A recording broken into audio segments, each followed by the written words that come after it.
Shame is the intensely personal and painful experience and a belief that you're inherently flawed and that if other people knew about it, you'd be rejected in some way.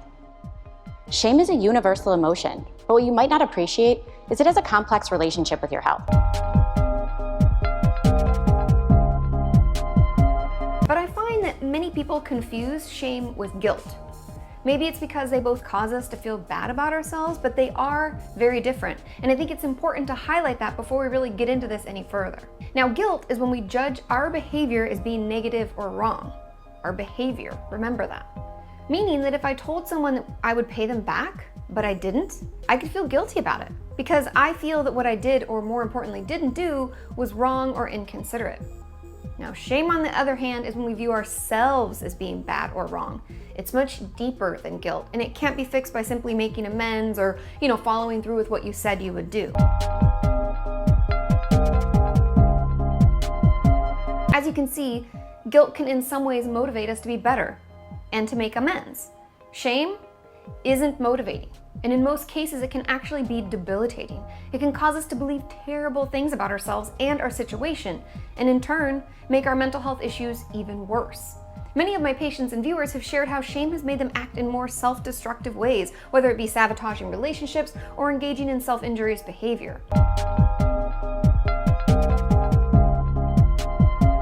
Guilt is about our actions, and shame is about ourselves. Therefore, shame is something that we need to understand so that we can process it and remove it from our lives. Also, as I was doing research, I've heard shame described as a developmental trauma, meaning that it doesn't occur immediately following the traumatic event, but it grows over time. It develops over time. Especially if the traumas repeat or if our PTSD symptoms go untreated.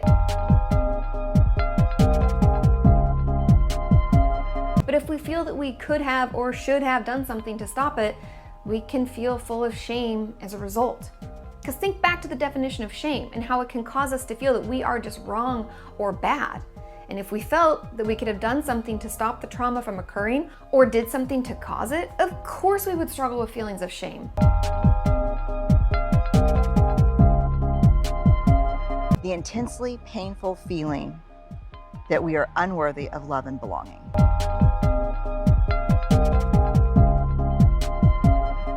The thing about abuse, and particularly sexual abuse, most people think it's about the sex. It's really about the shame that occurs after the sex, and it's keeping it the secret, and we're only as liberated as our secrets. And the secret creates the shame, and you end up feeling like you're a bad person. And it's the shame that damages your life. The actual act itself, people can get over that, but it's the shame that you carry with it. I think shame is lethal. I think shame is deadly. And I think we are swimming in it deep.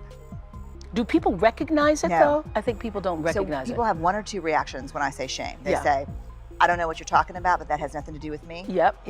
I know exactly what you're talking about, and I'm not talking about that. But here's the bottom line with shame. The less you talk about it, the more you got it.